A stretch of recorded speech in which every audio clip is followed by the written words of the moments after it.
So, game guys, eto na. We're gonna take a ride dito sa Lanuza. I'm probably going to die in the passenger seat. So let's see how this baby pulls. Hopefully, sana open yung kalye. Oh, it's fucking open, boys. It's fucking open. Puta na. Let's do it, baby. 1, 2, 3.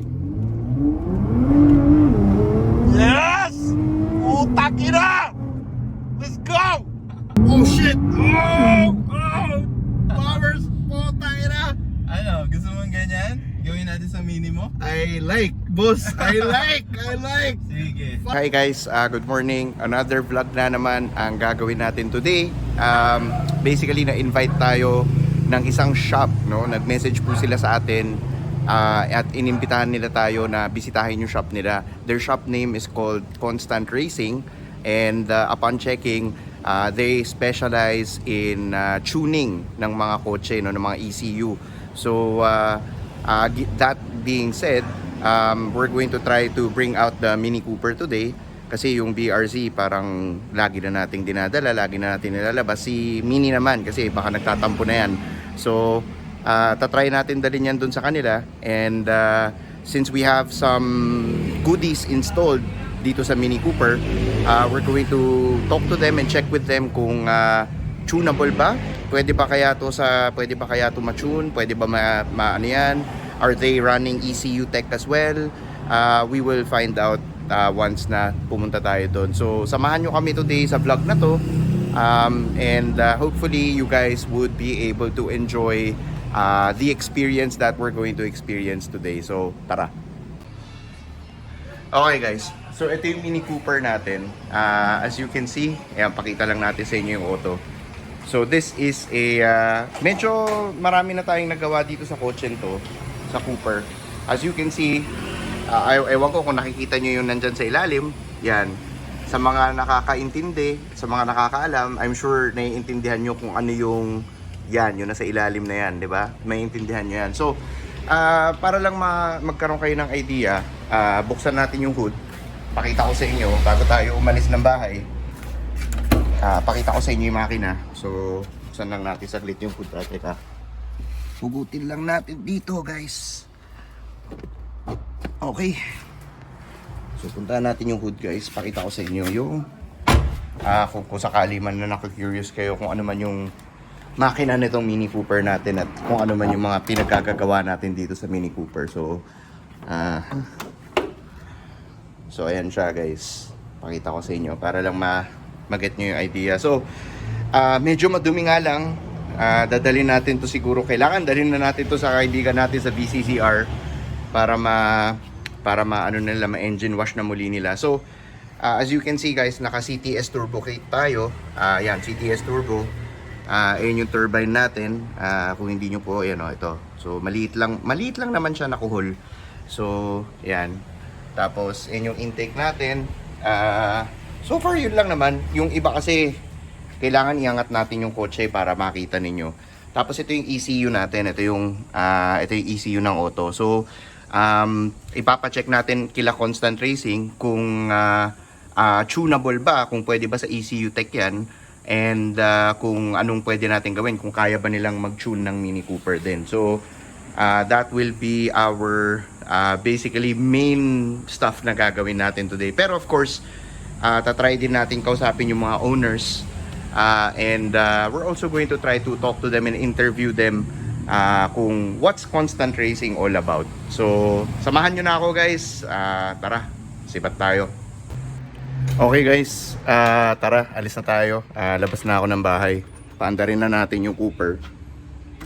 And I'm sure gusto nyo marinig yung makina nito. Medyo may tunog yung makina, pero hindi naman sobrang ingay siguro, pero medyo may tunog lang. So tara, buksan natin yung kotse at pasok tayo, sakay tayo sa loob. Teka guys, oops, masikip lang yung garahe ko guys. So yan, so tara, paandarin natin yung auto. Painitin din muna natin yung makina kasi inuugali ko, ewan ko kung ginagawa nyo to, pero ako on startups kasi laging kino-cold start ko muna yung makina para at least tawag dito, uminit yung langis, umangat yung langis muna bago ko umalis ng bahay. Kasi once na pag pinapaandar nyo po yung mga kotse ninyo, lalo na pag cold start, kung papapansin nyo, pag pinapaandar nyo for the first time yung makina na malamig, kunwari like after ipark nyo yung kotse, pag pinaandar nyo siya the next day, parang unang andar niya, 'di ba? Parang mataas yung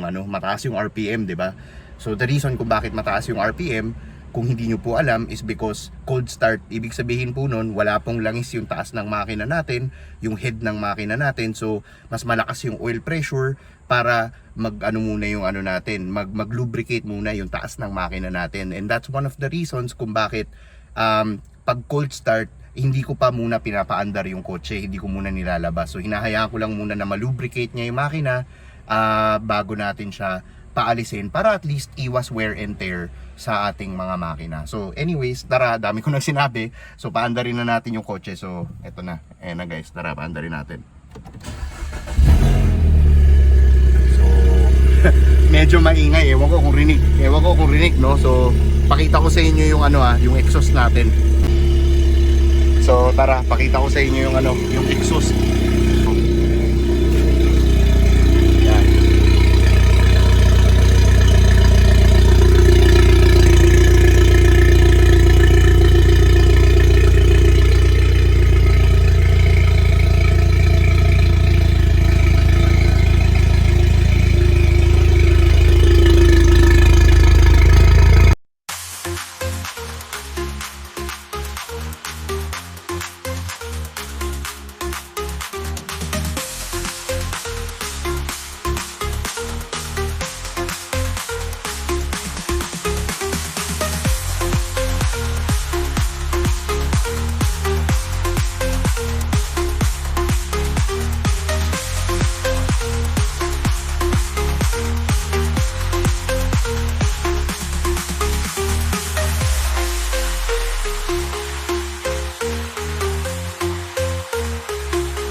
So, nandito na tayo ngayon sa Constant Racing. Nagulat ako kasi kakaiba pala yung mga gawa nila dito.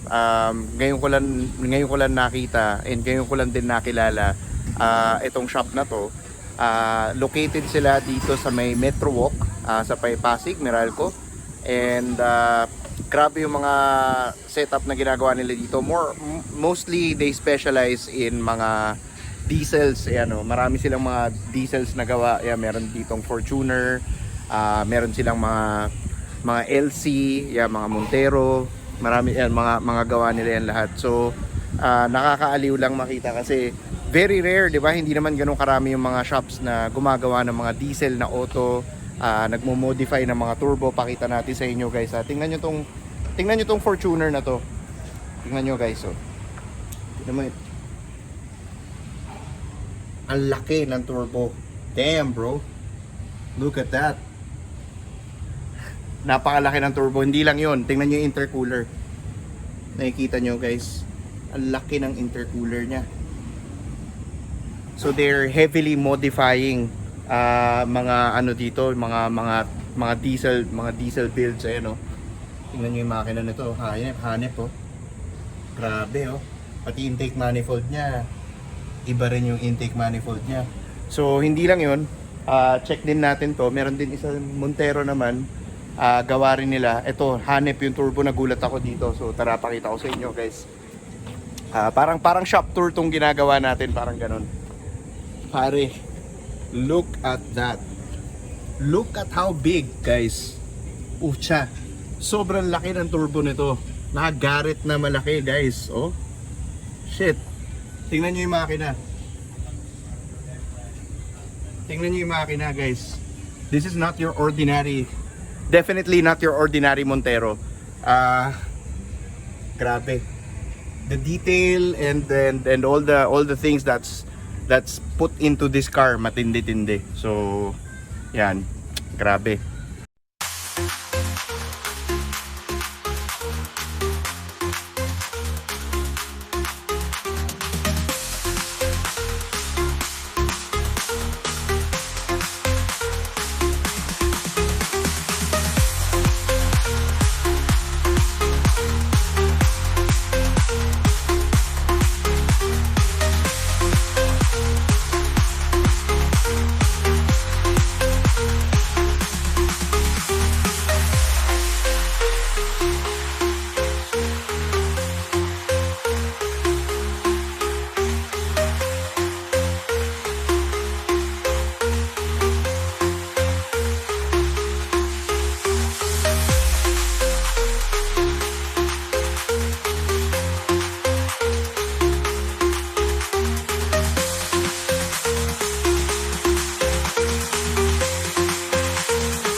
Habang nag-iikot-ikot tayo at nakatambay tayo ngayon dito sa shop ng Constant Racing, binigyan tayo ng opportunity na tingnan yung Nissan GT-R. I'm sure there's a lot of you guys na gusto makakita ng GT-R. Ins and outs, alam mo yun, loob ng GT-R, yung buong auto basically. Nabiyayaan tayo, hawak-hawak ko ang mahiwagang susi ng Nissan GT-R. So samahan nyo ako guys. I will try to give you a tour of this legendary Japanese JDM monster machine. Alright guys, so nandito na tayo. This is our GT-R for today. And yun nga, nabigyan tayo ng opportunity, no, na tingnan tong coaching to. So first and foremost, let's try to open up the car para makita nyo yung interior. You have to push this guys, sa mga hindi nakakalam, push and pull. Yan, ganun po siya.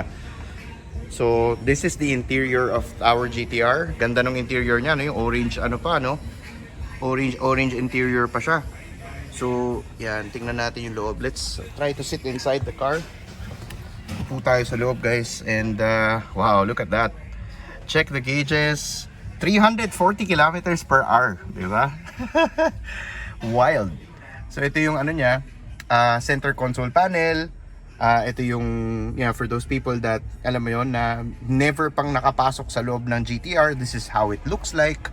And then, you have back seats. Yes, GT-R has back seats. And I'm just not sure.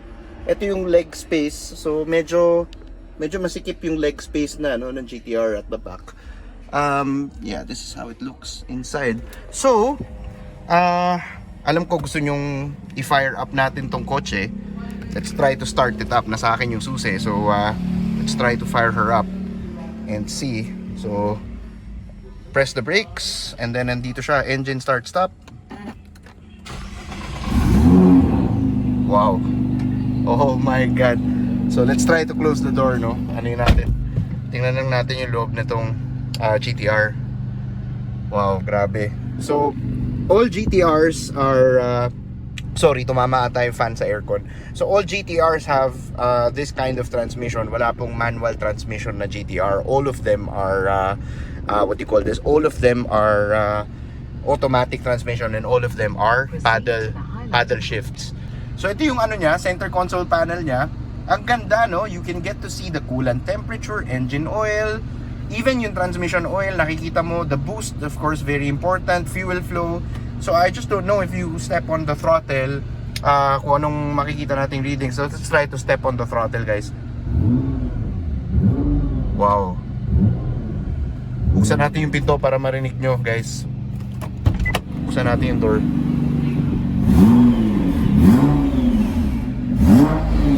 Wow, wow, wow, wow. Okay, so we just killed the engine. Pinatay ko na. I'm sure you guys want to see the hood nung makina nito. And of course, nakalimutan ko lang pala ipakita kanina. There's an R mode for the differential. There's an R mode for suspension. And then there's also ESC, which is Stability Control Assist. No, you can also switch it to R mode. Maraming options na pwedeng gawin dito sa GTR. But anyway, sorry about that chiming sound galing sa dash because we have our door opened and you know your engine is closed. So buksan natin yung makina. You have to pull it from here. Okay guys, so tara tignan natin yung hood nitong makina ng GTR. I'm sure everybody wants to see. So aangat na ni boss yung makina and there she is. Look at that VQ engine. Handcrafted, built by Tetsushi Matsumoto-san. Napakaganda guys, look at that. Look at that. The Godzilla engine just right here. Solid guys. All stock pa siya, wala pa. Mostly I don't see any modifications made into this car. I think it's completely a virgin. So yung exhaust lang nga ata, no? Which was making quite a good amount of noise. I think it's the exhaust lang na napalitan. I'm not sure if this is OEM GTR exhaust or napalitan na. I'm not sadly hindi ako GTR expert, so pero yeah, pero it looks stock. So yun, nice car guys, absolutely nice car. Let's go and check the trunk. I'm sure you guys want to see the trunk as well. Ako rin, hindi pa ako nakakakita ng trunk ng GTR, so let's just pop it open again. And let's open up the trunk. I think the trunk is yon, press of a button. Let's see ano ang itsura ng likod. Of course, by the way, I forgot the GTR pala has Bose speakers. I think that's factory. Bose speakers ang factory sound system ng GTR. And the door is very light, by the way, super gaan. So let's open the trunk. Tingnan natin. This is very limited trunk space guys. Although malalim siya, malalim-lalim siya. Pero yeah, I think yeah, pwede rin, malaki-laki rin compared to BRZ. Kasi the BRZ very ano lang parang yung trunk space natin sa BRZ parang ano lang kinakain ng spare tire. Pero this trunk space is actually for a supercar. I would say okay na to, malaki na to. Ang maganda dito sa trunk space na to, malalim siya. So yun yung isa sa mga ano dyan. So yun, sana nagustuhan nyo guys yung walkthrough natin with the Godzilla. So nandito tayo ngayon sa workshop, isang part ng shop nila boss na dito sa loob ng Constant Racing. Napansin ko tong Suzuki Jimny na to. Medyo kakaiba yung Jimny na to kasi ang kwento sa atin was turbo to, but unfortunately pumutok yung makina. So dito sa Constant Racing, nakausap natin yung owner, which is makikita nyo siya later in the video. Kinuwento niya sa akin na they are also doing engine rebuilding. So gumagawa sila ng mga makina rin. If ever na naghahanap kayo ng shop na alam mo yun, na magki-cater para sa mga auto ninyo, sa makina ninyo, kung merong mga malaking problema or anything, pwede nyo rin silang dalhin dito kila Constant Racing. So pakita natin sa inyo tong Suzuki Jimny na to. Tingnan nyo guys, wala na yung makina. Ayan, wala na yung makina niya. Pakita natin. Yung transmission, nakapalandra na lang dun yung transmission, no? Made in Italy yan, boss. Made in Italy ba, boss? Made in Italy. Italy, ayun. May tali pala, boss. Ayun, no? Italy, yun. So, yun. But anyways, yan. Kalas na yung makina, guys. Made in Italy. Kasi nga, may tali. So, ito yung makina nila, papakita ko sa inyo. If you're not familiar, the Suzuki, hindi pala ako gano'ng kita sa camera. So yun, if hindi po kayo familiar, the Suzuki Jimny is running a K15 engine, no? Yun ang engine code ng Jimny. So ito yung makina niya, guys. They're doing an engine rebuild for this. So ito yung cylinder block, nandyan yung cylinder head, and ito yung crankshaft, nandito rin. So bubuuin nila to dahil yun nga, pumutok So hopefully, maayos nila yung auto and hopefully maging masaya yung customer once na nabuo na nila ulit ito. Alright, mga friends, eto si boss. Siya yung may-ari ng Constant Racing. Siya yung nag-invite sa atin na pumunta dito sa shop niya, bisitahin yung shop niya, and of course, we were also doing a project for our Mini Cooper and sila ang magiging bahala doon. So, boss, can you tell us your name? Boss, pakilala po kayo. Hello, I'm Abram of Constant Racing. So, yun, na-tour na kayo ni Sir Terence sa shop natin. So, ito yung mga ginagawa natin lahat. So, yun. So yun, boss, question, tanungin lang kita para lang ano rin ng mga viewers natin. Gaano katagal na po kayo sa Constant Racing? How long na to? The physical shop is 3 years. So, yung tuning experience natin is more than 7 years na. Wow, So, more than since 7 years. 2016 or 2017, nagsa-start na tayo using the piggyback tuning and then nag-transition into chip tuning. Into chip tuning, yun, nice. So, anong mga other specialties na ginagawa nyo dito sa shop, sir? Para at least malaman ng mga viewers natin. We do maintenance, engine rebuilding, engine upgrades, engine repairs, everything na related sa engine. So gusto mo magpalakas, magpatibay lang ng engine, mag-maintain, kaya namin yan. And of course, also, sir, nakita ko rin na meron din kayong kinikater na mga films, mga PPFs. We do paint protection film, tint, and detailing. So, Yun. side quest natin yan. Side quest, yan. So, Meron din ganon. Kung gusto nyo malakas na engine nyo and maganda yung aesthetics ng kotse nyo, dali nyo sa amin. Yan, alright. So yun, thank you boss for your time and thank you for inviting us here on your wonderful shop. Thank you.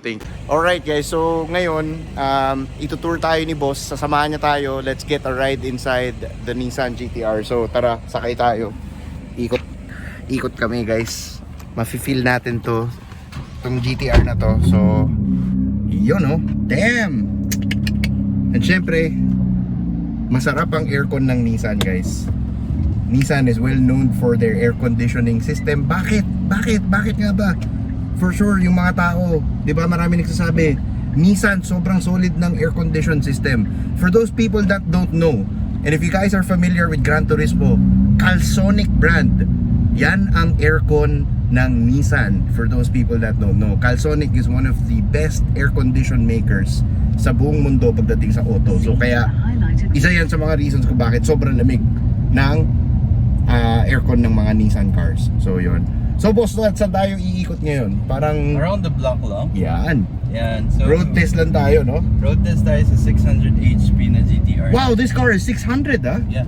So naka-tune na natin siya with the ECU Tech Tune. Oh. So this has 4 maps. Oh. Switchable on the go. So ibig sabihin while we're driving, we can change maps. Oh, nice. So parang meron siyang tipid mode, gano'n, racing mode. Okay ah. We have a map for power mode for a blaze tune. Mhm. We have a map for a regular XCS. Flex fuel, basically. Yeah. Oo. Flex tune. Yeah, flex tune. So meron din tayong map for flame and crackles and pops and pops. Yan. So pangyabang. Oo, yan yung mga gusto ng mga mahilig dyan yung mga tinatawag natin na tambays. Yan. Ako yun, tambay boy. Ayan. So we're on map 2 right now. So this is a 600 HP tune. Oh. Rolls Royce, oh, pakita mo yun. Oy, no? pucha, Rolls Royce oh. Rolls Royce oh. Putang ina oh. Kuya Will. Kuya Will, 5,000. Pege, 5,000, Kuya Will. Pagkain, Kuya Will. Tangina, nakakita pa kami ng Rolls Royce, hanep, di ba? Phantom, guys, ayun oh. Para tayo na sa GTA, pag may lumabas na exotic na isa, Dire-diretso yung mga exotic na lumalabas. Supercar kami, naka-supercar din ano. Nakakakita rin tayo ng mga exotic cars. So yun lang naman boss. So nakwento mo 600 horsepower tong kotse to. Yeah. And this car is used daily, I guess, Yeah. 'di ba? Yes. So 600 horsepower daily driven GTR to. And what's good about our tune, yung ECU Tech offers a valet mode map. So Oh. if you want someone else to drive, you can set a valet mode, hindi nila maataw. Oh, It so limits parang the torque for about 200 Newton meters lang. So para lang siyang Mirage to. Aabot siya 100, pero yung acceleration niya parang Mirage lang. that's very safe, ha? Very Knowing na, syempre, I mean, if you're gonna be owning a GTR, normally you'd like your car to be valid, di ba? Yeah. Kasi alam naman natin yung mga guys na, kumbaga, mahilig sa mga cars na mga ganito, they don't have the, alam mo yun, Yeah. time is always a luxury. Yeah. So you don't want to be waiting in line. Oo. You just want to do your business and be on with things. So talagang valet. So that's a very good feature, ha? For Very easy. nice feature. Yes. So we offer that soon to our available na multi-map. If your car has a multi-map option, pwede natin lagay yun.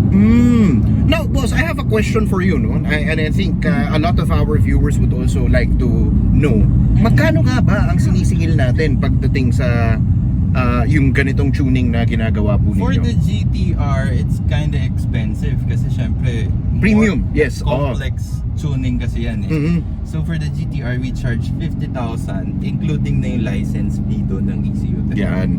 So for the dyno, we charge 6,000 per hour. So Mhm. enough naman na yung 1 hour.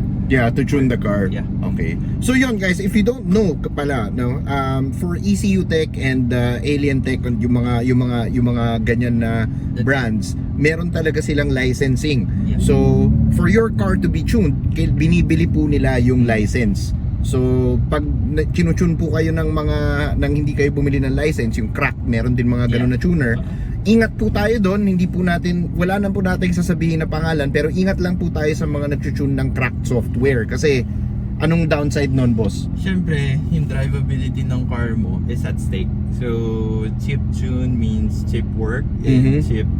Siyempre, wala silang R&D kaya mura sila. Yes. So we spent a good amount of time and effort and money on releasing this kind of tunes. Yun. So kaya medyo mahal and also genuine yung mga tools na gamit natin. Yun guys, narinig nyo yun. So kung magpapatune kayo, ingat lang, make sure na yung tuner na pupuntahan natin, yun nga, yung gamit nila is all original, the equipment is all original.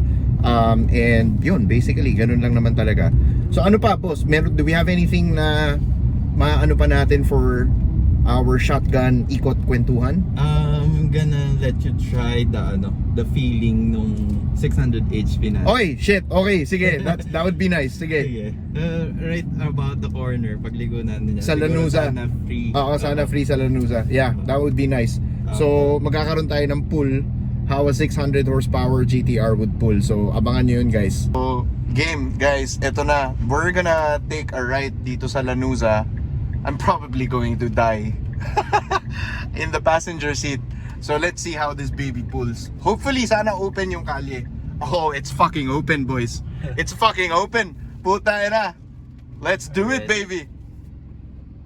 1, 2, 3. Yes! Putang ina! Let's go! Let's go! Let's go! Let's go! Let's go! So, basta, Hanip yung putang ina, 600 horsepower. Crazy, man. Crazy for you to be able to get this much power and drive it on a daily basis. Fucking crazy, putang ina. I like this for my car, putang ina. Siyempre, sino ba naman nung ayaw na 600 HP na GTR? Parang lahat tayo, nung mga bata tayo, parang ito na yung dream car natin. Hanip, putang ina, lakas pare. Putang ina. And also, kapag street daily driven lang siya, tingnan mo yung RPM niya. Para lang siyang naka-CVT na Mirage. 1,000 lang yung niya, tapos 5th gear na siya on a 40 kilometers per hour. So maganda yung niya talaga, maganda rin yung gearing nitong Yeah, auto. for a street. And also, boss, di ba? Correct me if I'm wrong, no? If you're tuning cars, you also get to save. You get more power. You also get to be fuel efficient as well, di ba? Kasi naging tumataas yung output ng engine power with the same specification and same capacity ng engine. Yun kasi yung formula ng efficiency. You increase the output with the same capacity, tataas ang efficiency mo. Yes. So yun guys, if ever lang na gusto nyong, di ba, malamang ang mahal ng presyo ng gasolina ngayon, everybody knows that. Yeah. And if you'd like to get a little bit more extra power with your cars and you'd like to be fuel efficient as well, pwedeng option ang custom tuning. So pwede nyo lapitan sila boss for your custom tuning needs. Puntahan nyo lang yung page nila, Constant Racing. Okay, so yun lang naman guys. So wala naman tayo gano'n ang gagawin. It's yun na lang yung gagawin natin. Oh shit! Powers! Putang ina! Ano, gusto mong ganyan? Gawin natin sa mini mo? I like, boss. I like. Sige. Fucking like it. So, gawin natin sa mini mo yan. We will take care of the things. So, papacheck ko na dun sa shop kung may file tayo from the Alien Tech or i-virtual read natin siya. Nice. Tapos, pacheck ko na rin yung spark plug conditions mo and try na tayo at the scheduled day. Okay, that sounds good. Thank you, boss. Thank you, boss. Thank you for this. Ako super grateful ako kasi parang ang tagal ko nang gustong kalkalin yung mini, lalo na when it comes to ano tawag dito, gusto ko na rin siyang i-tune and everything. And nabigyan tayo ng opportunity ni boss for Constant Racing. So I'm very very thankful. And yon, balik na tayo ng shop nila and balikan natin yung mini. Pero what an experience to be able to ride shotgun dito sa GTR. Hayop tong Oton to, putang ina. Hayop! So sana nag-enjoy kayo. Ako super nag-enjoy ako dito sa experience, dito sa pagbisita natin sa Constant Racing. Hanep, no, hindi ko rin akalain na may ganito kalupit na shop dito sa Metro Walk. So gusto ko kayong i-invite bago natin matapos tong video na to. Gusto ko kayong i-invite dahil meron kaming plano ni boss. Plano namin pumunta ng dyno. Dadalhin natin si Mini Cooper and we're gonna make it into a project. We're gonna bring the Mini Cooper sa dyno and we're gonna tune the car. So yun lang naman. So maraming salamat. Unang syempre kay boss, may-ari ng Constant Racing, si Boss Abram, and sa lahat ng mga nanood na tong video na to. If you guys enjoyed watching this video, sana ma-share nyo to our fellow car enthusiasts. And of course, don't forget, pusuan nyo guys, hit the like button, and we will see you sa next nating live stream or sa next nating vlog. Abangan nyo yung dyno session natin. Correct. Peace out, Constant Racing. Thank you so much again. Bye.